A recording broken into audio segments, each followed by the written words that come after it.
All right. Hello, everyone. My name is John Vance. I am your host today. So you guys get me again. Welcome to our webinar series, Advanced Perspective webinar series. Super excited to deliver today an update on the upcoming election.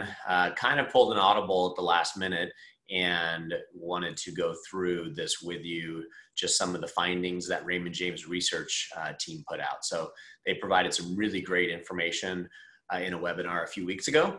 And I wanted to summarize it and share with you my thoughts, as well as kind of go into what this might mean heading into the election.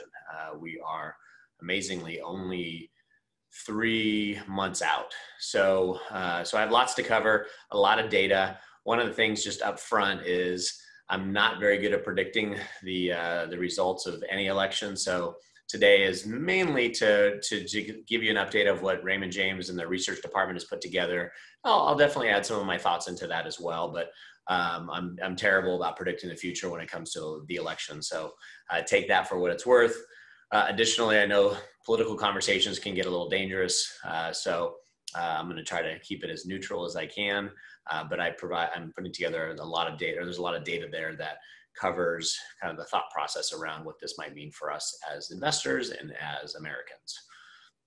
So a couple things from a housekeeping perspective. So let me just go ahead and share my screen, and then we'll get the PowerPoint going.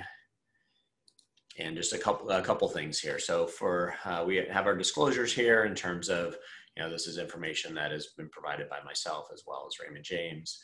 Some of the disclosures on the financial markets, around investing in different areas. We're not going to spend a ton of time on investing today, but just wanted to run through those disclosures, and then we get to our agenda. So like always, I really would encourage questions. It makes, hopefully provides a lot of value when questions come in. So we're going to use the Q&A functionality again at the bottom. So on your tab, there's a Q&A function.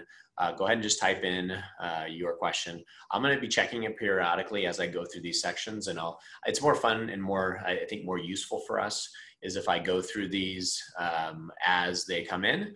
I'll try to get to everything. As I'm reading through, there might be some topics that are actually pretty close to the slides that I'm covering, so I might skip over those. But just know that if I don't get to a question today, we'll make sure that we follow up, because we can see your questions. And so I'll make sure our team follows up if we don't get to it today. But please ask questions. Like I keep mentioning in previous workshops or webinars, it's much more fun in person. I like to have this engagement. So please ask questions as we're going through. And I think that's it for housekeeping items. So why don't we get started? So today is going to be primarily kind of covering this second item here, really going through the fiscal stimulus, what's happening with Washington, and then an election update. And then I'll be wrapping up towards the end with, what typically happens in election years and what this means for the markets. So, one of the things that I think the economy and the markets are really waiting for is there a cure? Is there a vaccine? Is there something that's going to come on the market that can really allow us to get back to business as usual? Being here in California, we're kind of shut back down, and we have limited access to, indoor restaurants, the gyms, things like that. And that's causing, obviously, it's causing unemployment to remain high. It's causing a lot of uncertainty. My kids just went back to school last week, and, back to school meaning we did that. They're all doing it via their computers at home. So it's presenting to be a challenge for our household as well, with how many we have in the house. And many people are struggling as well, especially if they're working full time. So one of the things when you start looking at where we are with what's happening with COVID-19, we're at the causes of death for this year in 2020. You can see what the leading causes of death are so far. COVID-19 is at about 155,000. This is a few weeks old now. So I think we've now breached 170,000. So unfortunately, this is becoming a major cause of death. And and we don't have any cure or any known vaccine yet on the horizon. So these are things that obviously the scientific community are working on, and these are things that would shed put a lot of comfort into the markets when we have an ability to really open back up completely and stay open. And then this was just designed, I thought this was an interesting slide just to kind of cover, when you look at, how, looking at vaccine efficacy, in terms of do they work? And so you can see just some of the examples, some of the real serious illnesses on the far right where these vaccines work, 90, 100%. And then you see things like influenza, like the flus. We know that it's not the end all be all. So we don't know what this is going to happen for COVID. And until then, it's going to be hard for the economy to fully open back up. And today is not a lot about markets because I did cover that last time. But, when you think about, what really drives a lot of the sectors in our economy, technology and healthcare are two of the biggest ones. And we're still benefiting from all the innovation that's happening there. So even though we don't have clarity on this now, the economy in pockets is still having a fair amount of strength. And where it's weak, we're still getting a ton of stimulus from the federal government. And so today we'll go through that and really talk about what's on the horizon, because what we're seeing right now in Washington is a lot of fighting because they can't agree, right? And one of the things, and this is kind of the breakdown of what we're looking at. So on the left-hand side, we have the House Democrats, and then on the right-hand side, we have the Senate Republicans. And the reason for the significance is because of who controls those two bodies, right? So the Democrats control the House, Republicans control the Senate. And so what's being put together right now is, well, what's this policy going to look like? And I had mentioned in the past few that, the initial stimulus that came in was pretty much, supported by all. You got bipartisan support, and money was just kind of getting thrown out there, from a perspective of, we got to help today. We got to get this money out. We are beyond that now. Now we're, nearly 6 months into this, and we have political parties that are debating, okay, well, what is the best stimulus? What should be the next step? And because the economy, or I should say the stock market, has really leveled off, the panic in the streets around what's going on has really subsided, the two parties are really in a stalemate right now. So that's one of the things that's kind of interesting to watch, and is going to unfold here over the coming weeks and months. Now, there has been some things that Trump has done in terms of executive orders to try to deal with this unemployment benefit. So this top line is the unemployment claims. So what the House Democrats want is the $600 benefit per week extended through January of 2021. And the Senate Republicans want a lesser amount. And I think we've talked a lot about this. The challenge with extending that $600 benefit is there's a lot of people who are making between $15 and $30 an hour that are actually making more money to stay at home. And so it's a challenge to extend that. So it looks like we're going to settle in somewhere around 300 to 400. Trump proposed the 300 per week, with 100 being picked up by the state. So a total of 4. It looks like 300 might be the number we settle on. That will be a much needed stimulus, because that's 300 a week. That's 1,200 a month. That's on top of any state unemployment. So that's a big one. We're also looking at stimulus checks. So you can see the proposal on the left and the right in terms of what these look like. So it looks like there will be a stimulus check probably in early September, a $1,200 per person with different child benefits. We don't know exactly. And I have a few more slides here that will go through that a little bit more in detail. And, these are just the major talking points, right, that each party has. And so what I do want to go is into a little bit more of the weeds. This is a nice chart that really goes through with it. But what I want to do is kind of explain like what's probably the outcome. So unemployment insurance. So we talked a lot about that just a second ago. And so it looks like this number is going to be likely be about $300 to $400. That seems to be the per week benefit that we're going to agree upon. I do believe that they're now in recess. And so I don't know if the executive order that Trump signed is going to start the money flowing, or if that's going to be on hold. It's a little bit unclear to me. The PPP program. So this is the payroll protection program that was put in place to help small businesses. It looks like they're going to add some additional benefit for companies that were impacted greatly. So one of the things that there is some criticism around, but one of the things that happened early on in this is essentially all businesses, if you were a small business, could be eligible for the PPP. So businesses that were healthy still were eligible to get it. And at that time, they were just trying to get enough money out there, because what did they want to do? They wanted to keep people employed. So the whole purpose of this is to give businesses confidence. And how do you give them confidence? Give them cash, right? Because it gives them operating cash to be able to continue their operations, not lay people off. And so that was the initial impact of the PPP. Well, now that we've moved 6 months down the road, we have plenty of businesses that are not open, right? And we have plenty of businesses that are thriving. And so this new proposal looks like we're going to get, if you had a 50% drop in revenue, or there's going to be some special accommodation for food service industries, things like that. So that's what's going to probably play out, but we still don't have the urgency. And as we get closer and closer to the election, it might be harder and harder to get things done. So that's what it looks like. We'll get some PPP, but it's not going to be unlimited to, especially to businesses that are thriving in this environment. Liability relief.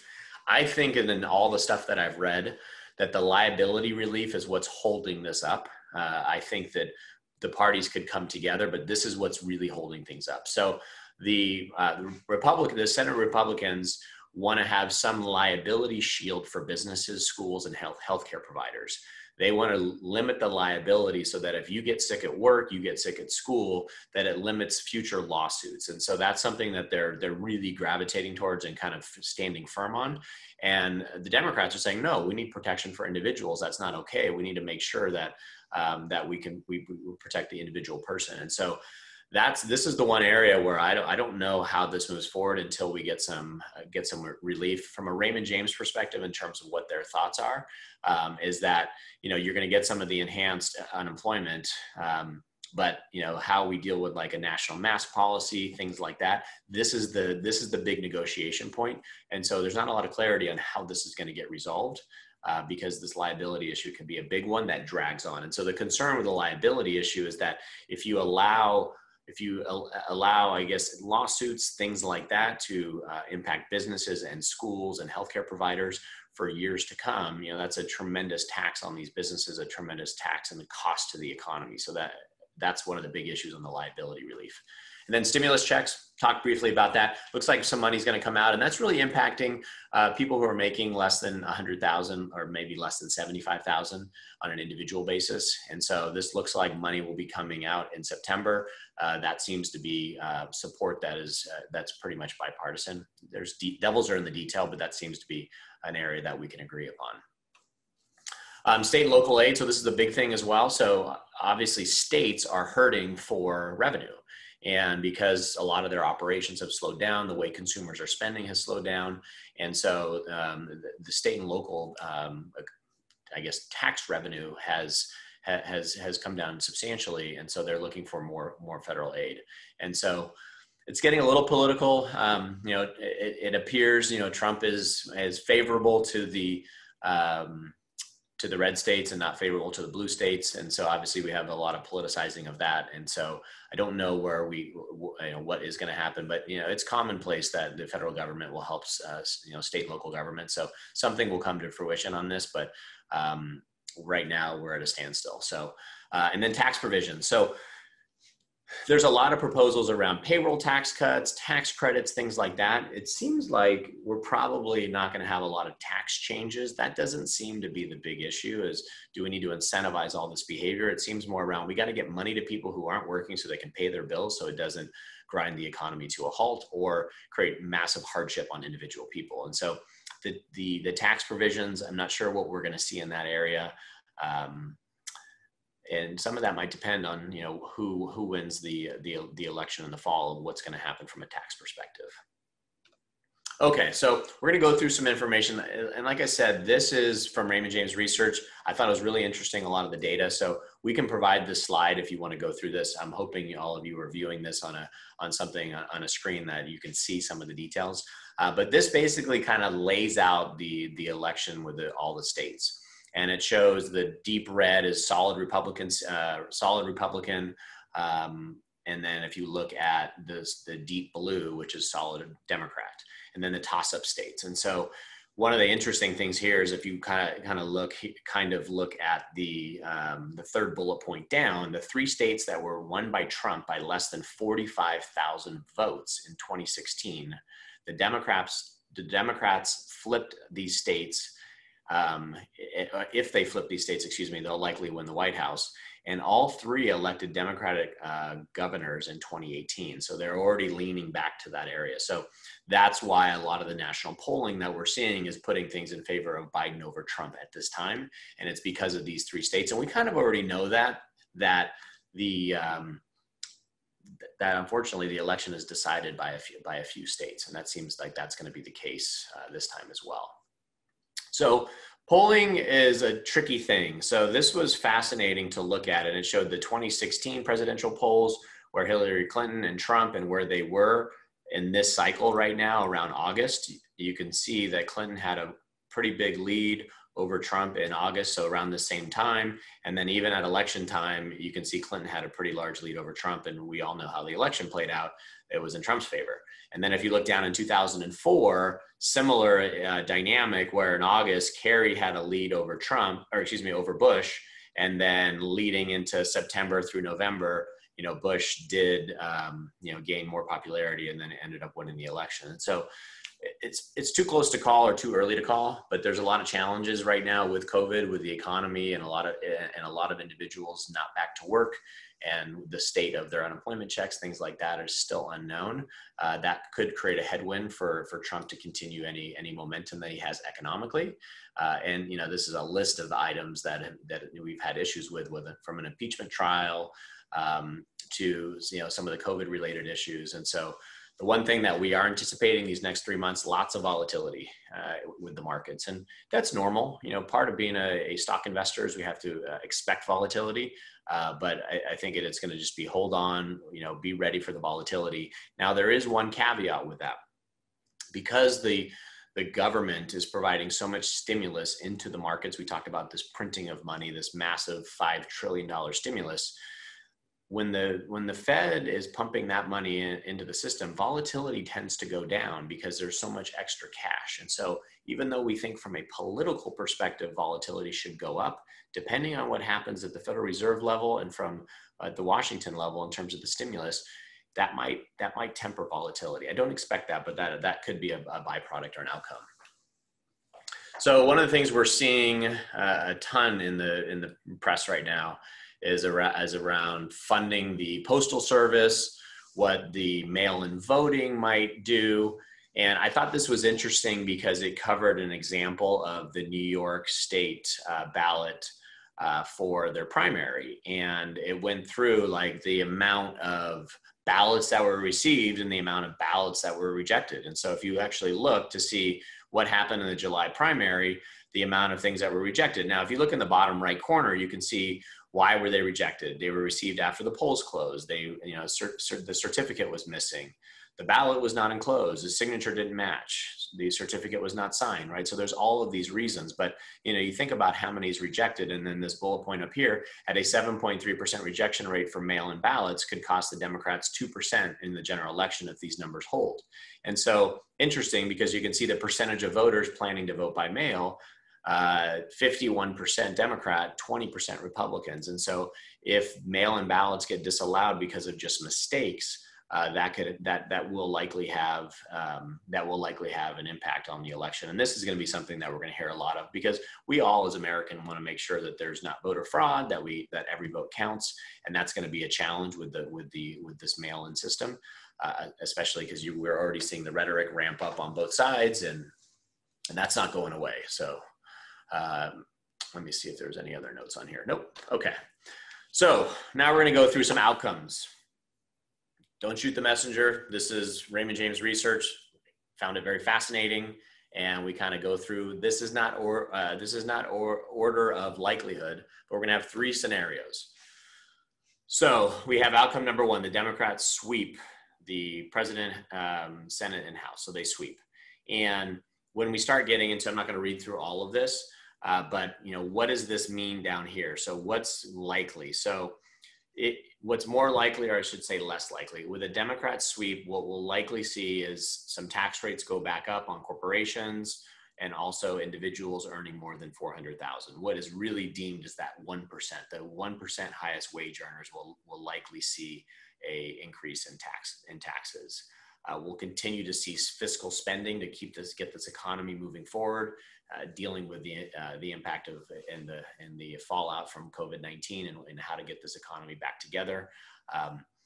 We're going to have tons of post-crisis legislation around healthcare, energy, banking. There's likely to be things around technology, antitrust issues. So there's just a lot. Healthcare is going to be a big part of this. With a sweep, that means that the Democrats will have full control. So any sort of major healthcare initiatives, very similar to Obama, when he had 2 years of the majority, a lot of the legislation was passed during that time. And so that would give the Democrats an advantage to push forward some of their items that are important to them. So less likely like spending cuts, we wouldn't see spending cuts. Regulatory policies, continuation of Trump era regulatory policies, that's not going to continue.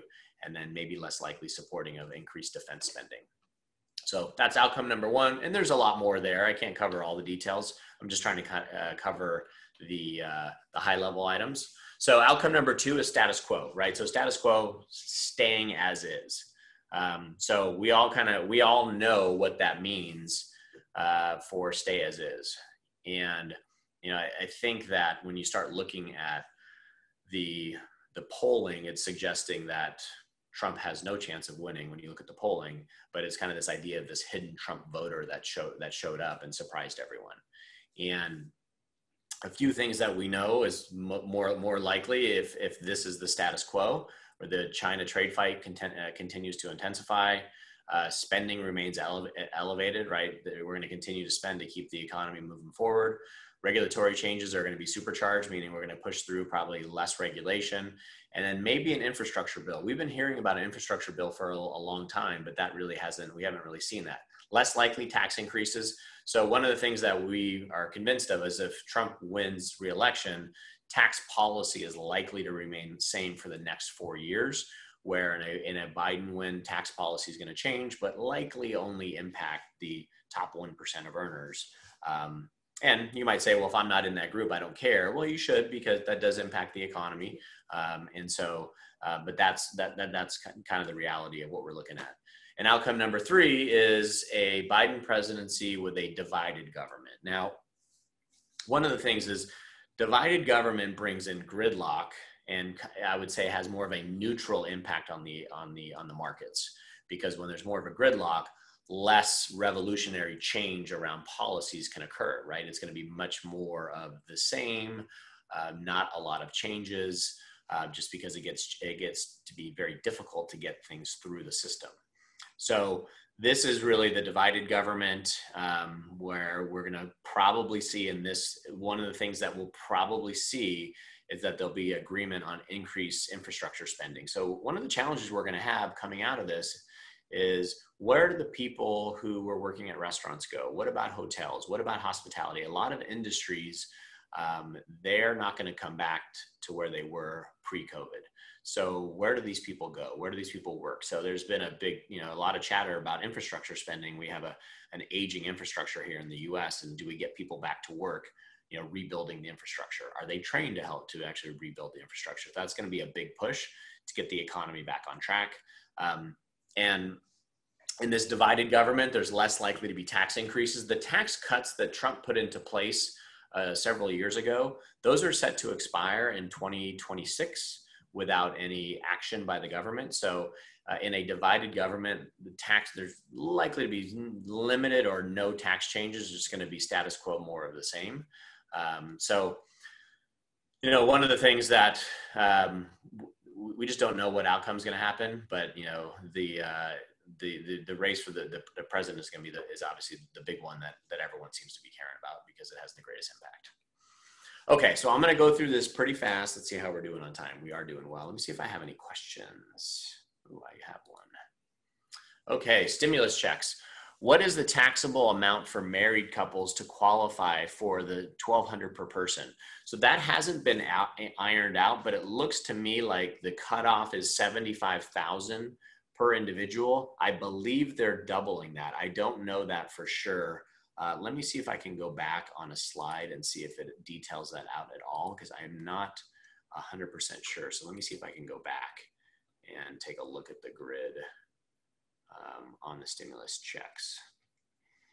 So it just talks about individuals phasing out at 75.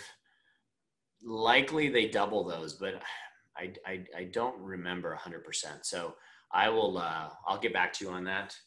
And let me just make a quick note on that. So, all right, I'll make a note on that. All right, so but what I'm going to go through is a couple of Biden. We're going to talk about Biden's stance on tax policy. We all know what Trump stands for. We know whether you love him, hate him, indifferent. I don't know if there's that many people that are indifferent, but we know his policies. We know what he stands for. We know 4 more years of Trump, what will likely happen from these different areas. So a bit of the unknown is Biden. So I wanted to spend a little time going through this. Not going to read through all these slides. These are things we can provide to you. But one of the things he's already talked about is the corporate tax rate. Part of the Tax Cut and Jobs Act was to cut it to 21%. Biden wants to move that back to 28%. Part of the tax rates got cut down to 37%. Biden wants to move it back to where it was at 39.6%. So that's a big one. Long-term capital gains and dividends taxes ordinary income if you make above $1 million. So instead of being taxed at more preferenced capital gains rate and dividends rate, you're going to be taxed at a much higher rate. You're also looking at, right now there's a cap on Social Security payroll tax. I think right now it's about $135,000.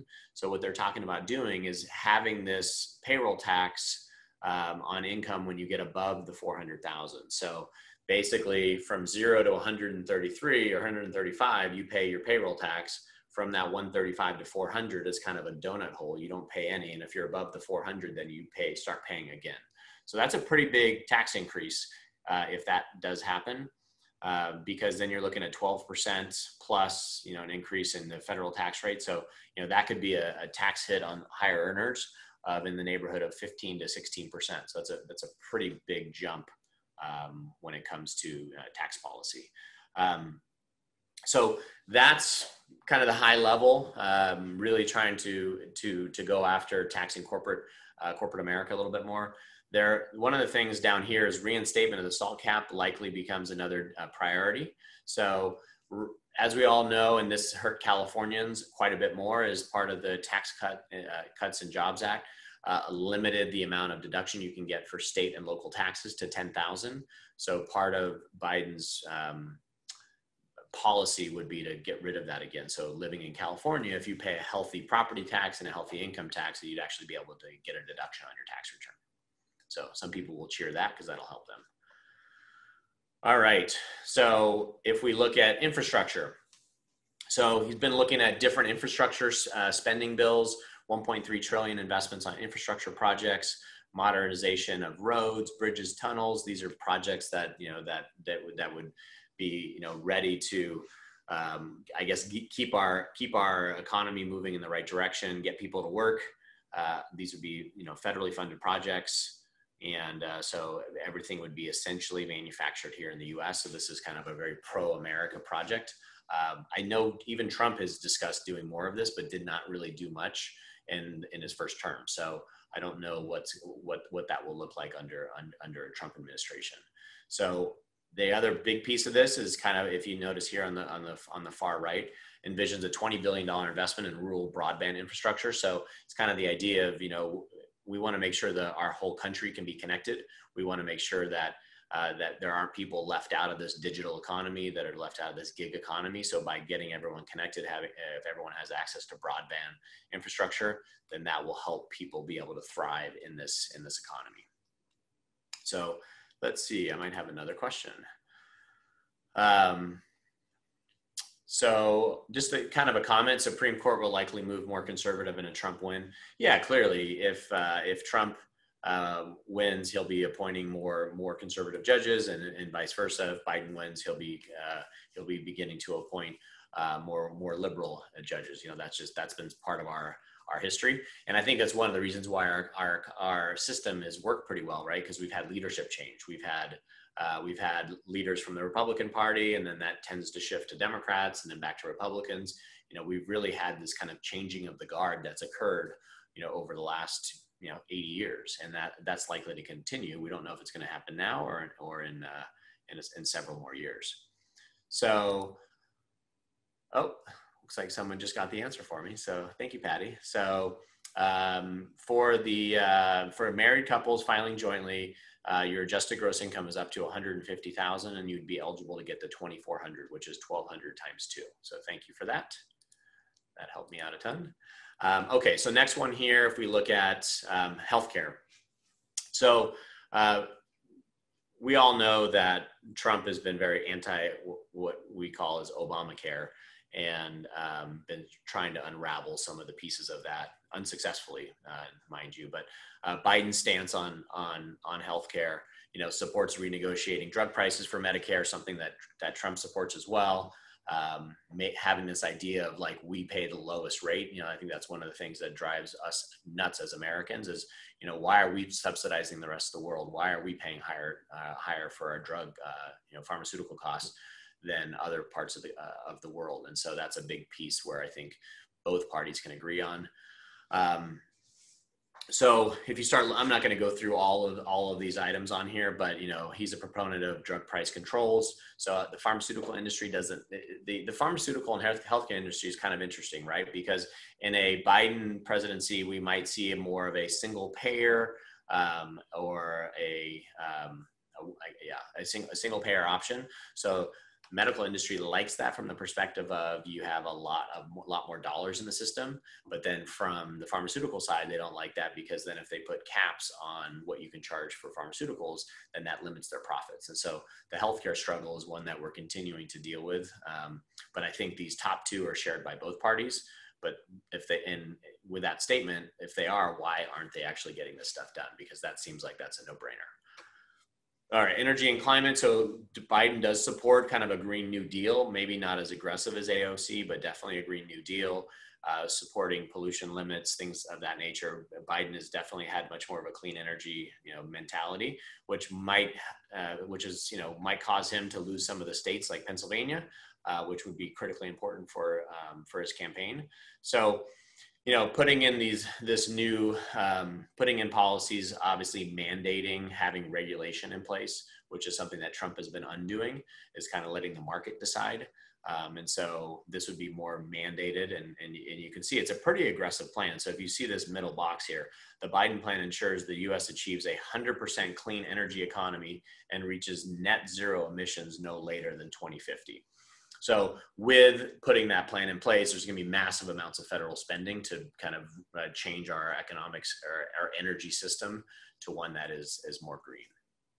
So that's kind of a high level update. If you're curious, one of the things that I can do, I hid about 4 or 5 slides, and the 4 or 5 slides had more information on Biden, some of his high level policies. So if you want, what I'll make sure we do is when we include the presentation, we'll add those back in there so you can see them. I just didn't want to read through all those because it's a lot of data. So here is, as we wrap up, the question then always comes back to, politically, we're very charged up because we have our beliefs, we have our opinions, and I know we all run the gamut from the right to the middle to the left, and we all have a combination of what we believe, right? We don't just believe in one party only and believe everything they say. So one of the things that's really hard is, okay, we're fighting for these issues that are important to us, but then I want to circle back to, okay, well, what is this going to mean for your money? Does any of this really matter long-term for the markets? And so this is a slide we use whenever we onboard a new client. So when a new client hires Vance Wealth, we utilize this as part of our investment process. And it's this idea of hating the government is not an investment strategy. So it's really like, you can't control what's going on in Washington, avoid the political noise, and it'll help you. And then a great quote down there by Winston Churchill: Americans always do the right thing, but only after exhausting all other options. So this is not an investment strategy that I think we try to trade. I know as I talk to those of you who, are more left leaning, what Trump is doing frightens you, and people who are more right leaning, Biden administration frightens you. And so one of the things is that I think making investment decisions around that is very dangerous and counterproductive. So I'm going to do my best to talk you out of that. So let me see if I do. I'm going to go to another question before I go to my last 3 closing slides. I'm just checking my time. So we can now see the results in California with the green push. 1/3 of electricity now from solar and wind. If we continue on this road, I believe people would be in big trouble. No sun, no wind, no electricity.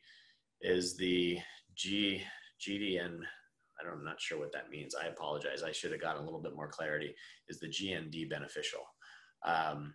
So I can't answer that question. Sorry, I will get back to you on that. I'm going to snapshot that. Sorry, everyone. Let me move on to the next note here. Oh, thank you, Jared. Green, it stands for Green New Deal. Okay, so you get all these, you get all these shortcut, or I guess jargons, and I got to stay on top of that. So, whether the Green New, I'm not really prepared to answer the question on is the Green New Deal beneficial. I mean, there's a tremendous cost. I'm kind of a believer of leave it up to consumers. I have an electric car, and I didn't buy it because of energy conservation. I bought it because it saves me money, right? So I think if you put enough, if you have things that cost people less money and that drives to a cleaner economy, a cleaner, better for our globe, financial incentive will be enough.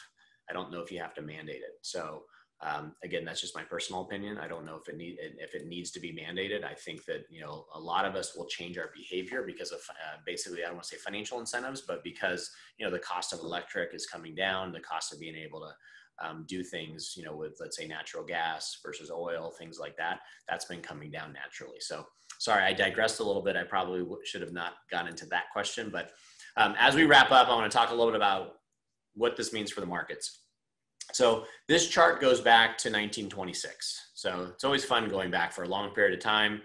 It gets absurd when you start looking at the benefits of compounding and the benefits of being a long-term investor. But had you invested $1,000 back in 1926, and this is the S&P 500, your $1,000 would be worth $9 million today, or 8.96.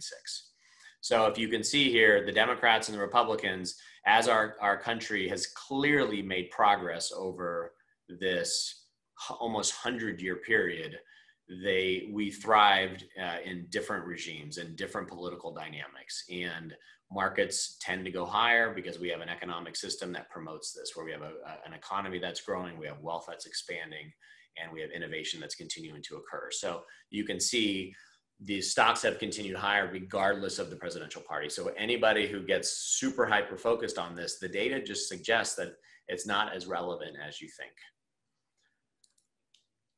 Then we look at US stocks across the election cycle. So how do US stocks perform? The same data points we're looking at here going back to 1926. So when we look at all years, meaning every year back to 1926, the markets have averaged, S&P's average around 10.1%.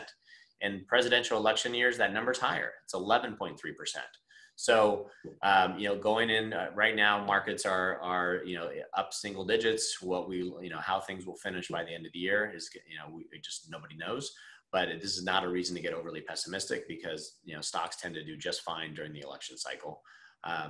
And the last thing that I found pretty fascinating is that investors tend to build up cash in election years, and especially this year. But if you notice, this doesn't go back quite as far. It goes back to 1993, and it shows presidential election years and non-presidential election years. So how much money is in money funds, so money market funds, things of that nature? A lot more during presidential election years. And then if you look at money that is flowing into stocks and bonds, it's less in election years and more in non-presidential election years. And so what does this tell you? It tells you a lot about the psychology of investors, right? Inherently, many people going into this election are very nervous, right? Because depending on who wins, that's going to shape the country for the next 4 years. And so people are nervous, so they're building up cash. But the data that I just showed on the previous chart is that, markets tend to go higher, and that, raising cash is actually not a super rational decision, but people are still doing that. And even more so now, this number is definitely skewed because with COVID-19, all the stimulus money has been pumped into the system.